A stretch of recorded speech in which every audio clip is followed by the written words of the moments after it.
This is your fantasy gymnastics update after week 7 of the 2025 college gymnastics season. We're recording this on February 17th. We'll tell you who is a steal, who is injured, who's making all the lineups, who's not making any lineups. Welcome to GymCastic, the #1 gymnastics podcast in the galaxy. I'm Spencer from the Balance Beam Situation. I'm here with Jessica. We're doing our college fantasy gymnastics update.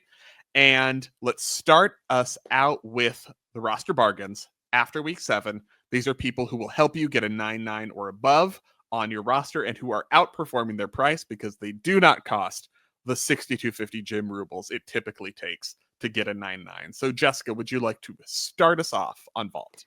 Vault, not a shock. Amari Drayton, LSU. 5,000 gym rubles. She's competed mainly vault and floor this season. We've already mentioned her floor in the past episodes. On vault, she has a season high of 9,925. The sophomore has a high of 9,975 from last season. She broke 9,9 twice in 2025. So should you feel secure about keeping her in your lineup? Yeah, she was in the lineup at NCAA championships, helping them win last year. So yes, obviously, Amari Drayton. Someone who may not be as high on your radar, but should be, is Natalie Martin of Maryland, who is a sophomore out of Buckeye Gymnastics, has been on vault, beam, and floor every meet this season, broke 9-9 3 times last season. So there is precedent for high vault scores, and just matched her career high on vault this weekend with a 9-9-2-5 against Washington. Gabby Gladio of Alabama. Oh, I love her. 5,000 gym rubles, standout all-arounder for Alabama. We mentioned her for floor. She's broken 9-9 one time this season on vault, broke 9-9 twice last season, broke 9-9 3 times in her freshman year, the career high of 9-9-5 at the 2023 SEC Championships. Morgan Price from Fisk at 4,000 gym rubles. So we talked about her bars last week after she got a 10, the historic first 10 for an HBCU. Vault's the thing, though. And I would contend that vault is her best event, and she is in the Shea Campbell, KJ Johnson conversation for best Yurchenko full in college gymnastics. She's gone 9-9 plus 7 times in her career at Fisk, only once this season, but it was a career high of 9-9-2-5 to close out January. Also, Jay Mack at Illinois State, who's at 4,000 gym rubles, a senior, also competing every week on vault, beam, and floor. One of the individuals we always see rotating with the other teams in postseason each year. And there's a reason she's always an individual who's qualified herself to nationals each year, because she's amazing on vault and broke 9-9 for the first time twice in 2024 and set a new career high of 9-9-2-5 on vault 2 weeks ago. Moving on to bars, we've got Lily Peterson at Oklahoma at 5,000 gym rubles. So we've already talked about most of Lily Peterson's events because she's just been in the all-around constantly for Oklahoma as a freshman and is getting huge scores.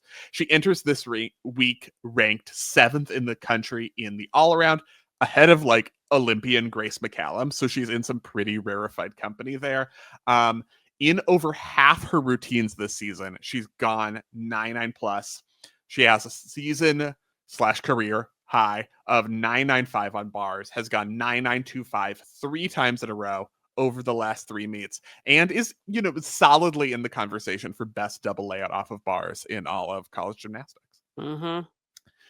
Let's talk about Amari Celestine of Missouri, who's at 1,000 gym rubles on bars, because this is not really necessarily heading into the season, I think, a sure bet for her, the way floor is a sure bet for her, the way vault is a sure bet for her. She didn't compete bars at all in 2024, had broken 9-9 only once per season as a freshman and sophomore, but now as a senior, she's in the all-around every meet, except one where she didn't compete floor, but she's been barsing all over the place.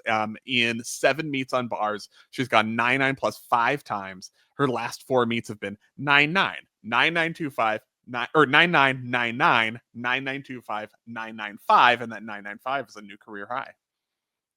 Addie Wall at Georgia, 4,000 gym rubles. As a freshman, Addie went 9-9 once. She's competed vault, bars, and floor every meet this season. Now in her sophomore season, she's gone 9-9 twice on bars. She stole our hearts this past weekend on Valentine's Day when she set a new career high of 995. Even though it was a smoke-filled arena, she still got a career high of 995 on bars, and that's who you want on your team. At Kentucky, Skylar Killow-Wilhelm, 4,000 gym rubles. We've talked about her for years. Add her to your all grad student team, because we know someone has to be doing that, right? Tell us if you're doing that. She's a 5th-year transfer from UW pre-nursing, has a career high on bars of 9,975 from last season. This season, she's gone 9-9 plus on half of her routines with 2 9,925s and a 995.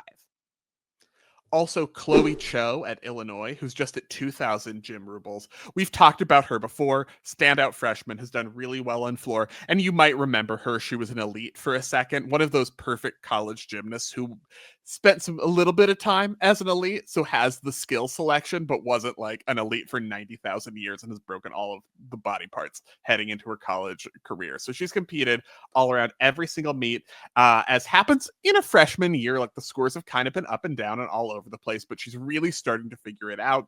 2 weeks ago, she broke through with a season high on bars of 995. So the scores are there. On to beam, the most important event. Isabella Magnelli from Kentucky, 5,000 gym rubles. She's tied as the number 2 ranked beam worker in the country right now for a good reason. She's not posted a score below 9.9 all season. 4 times she's gone 9.925 as a season high of 9.95.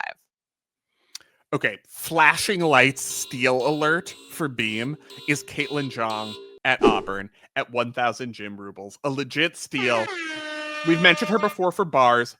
We're talking about beam this week. In just about half of her routines, she's gone 9.9 plus. 2 of the last 4 meets have been 9.925 and 9.95, currently ranked in the top 20 on beam. So, get in there while the getting's good. Also, Lily Smith at Georgia, 4,000 gym rubles. You may not be able to afford her bars because that's in the highest echelon, but you can definitely get a deal on her beam where she's just as nastia as she is on all the other events. So she's competed beam at every meet this season, has gone 9.9 plus in half of the meets, has a season high of 9.95 from 2 weeks ago, and that ties her career high, which she did 4 times last season, including at regionals and conference championships. So not just at these lame old dual meets where the scores are whatever. Also, Taylor Russin at Washington is at 4,000. Another person for Jessica's mythical grad student team that she wants to do but won't.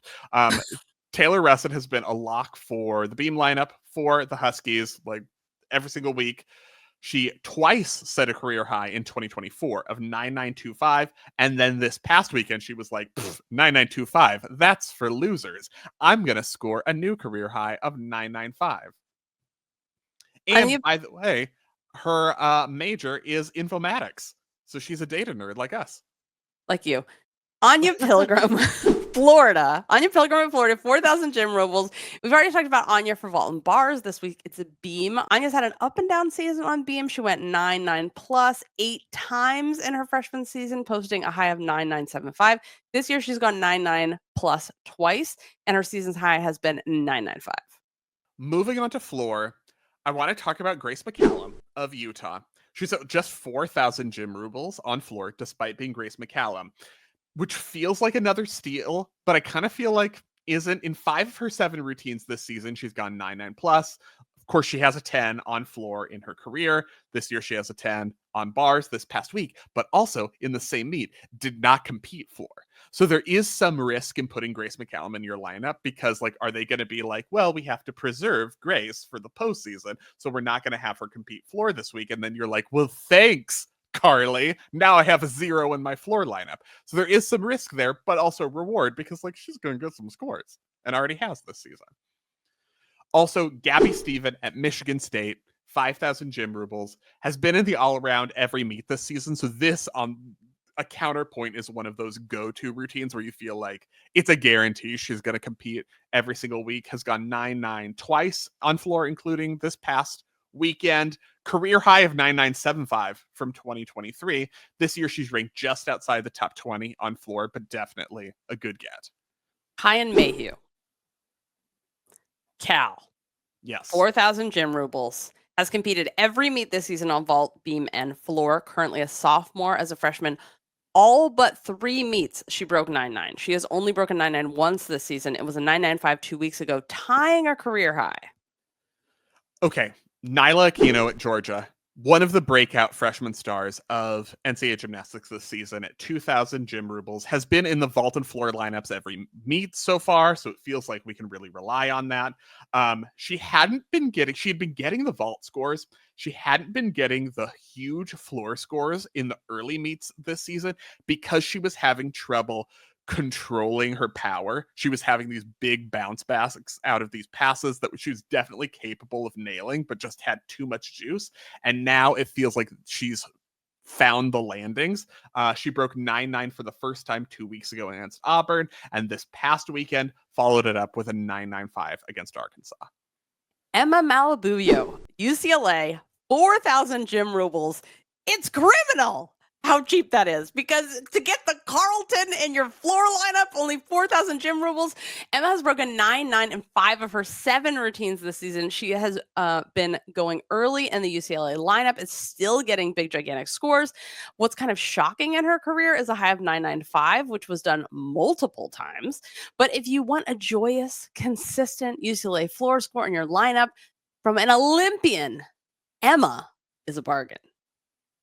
So remember, week 7 fantasy lineups lock on Friday, February 21st at 2:30 p.m. Pacific time. So get it in and don't almost forget like me last week, but I got it in under the wire, so it was okay. Remember, the winner of the season will receive a full commission episode. We also reward weekly winners, and all players can unlock achievements and fill their digital trophy cases throughout the season.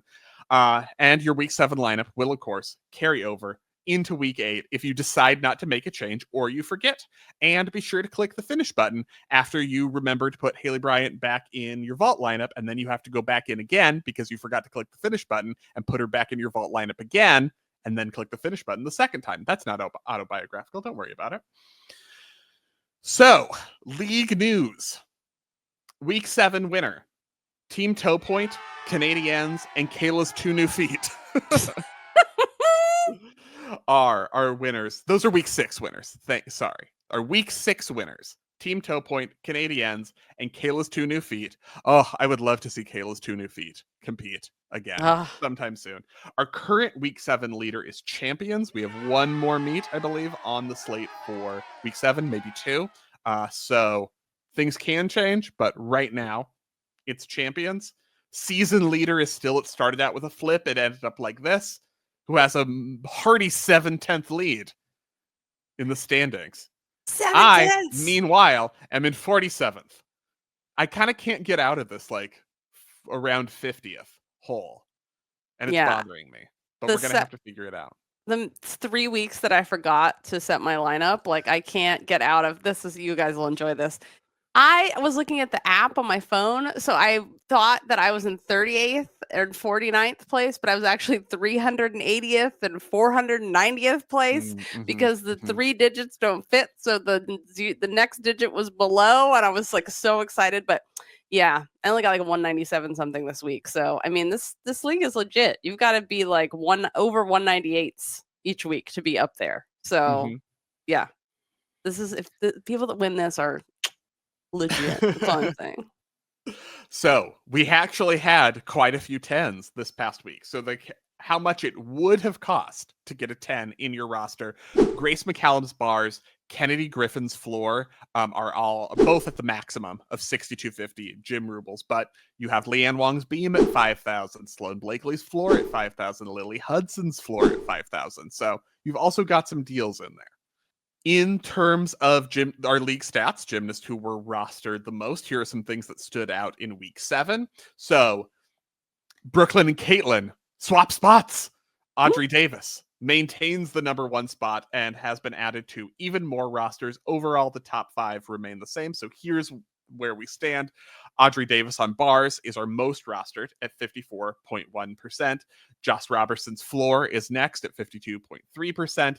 Brooklyn Moore's floor is up to number 3 from number 4 at 47.4%, just ahead of Caitlin Jong's bars. And then Helen Hu's beam rounds out our top 5 in 39.7% of rosters. So, nothing wrong with following the crowd sometimes. If you want to do that, these are your most rostered gymnasts. But if you want to, forge your own path, you can find some steals. And we've told you about them. Jessica, tell us about injuries. Week 7 buys an injury. So Chase Brock at LSU looked very much like a Achilles. So not looking good, but we'll keep you updated. Southern Utah is on a bye. What else do people need to know? We have a couple teams with 2 meets in the upcoming week. So that's North Carolina competes Friday to Sunday. And very critically, ding, ding, ding, Oklahoma has a 2-meet weekend. So, if you weren't already stacking your roster with Oklahoma gymnasts, it might be a good idea to stack them in there this week if you can afford it. Because, as always, if a team competes twice, you get to choose the highest score. You get to use the highest score of the 2 meets. So you have, a bonus try for an Oklahoma gymnast, and they're probably going to get a 9.9 plus in at least one of 2.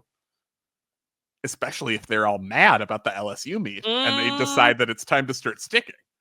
And Watch they're out. gonna be.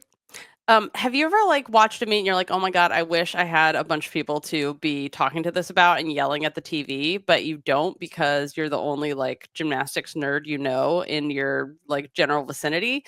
And the thing is that we have a solution for you. We will magically be your friends and give you a big community of people you can also yell about things with. We have a thing called College and Cocktails, and it happens on Friday night, sometimes Saturday. And this weekend's on Friday, February 21st. It's Florida versus Oklahoma. We are watching the meet first, and then we all jump on a live together at 7:30 p.m. Pacific, 10:30 Eastern, and we chat about the meet. We answer your questions. You can meet other gym nerds. You can bring a friend if you want.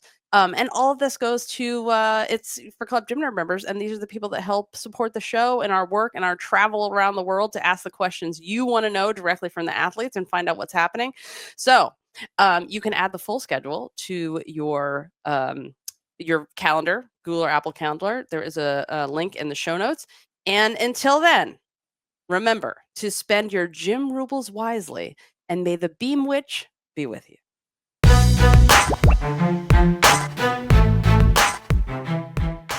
In the smoke-filled arena, championing bars. The smoke. It sounded like you said champing bars, so that's fine too. On the Don't bars. champ the bars. It was so that happens smoky. sometimes too. I'm gonna buy you blah. Poor Coop. He's gonna have so much editing to do.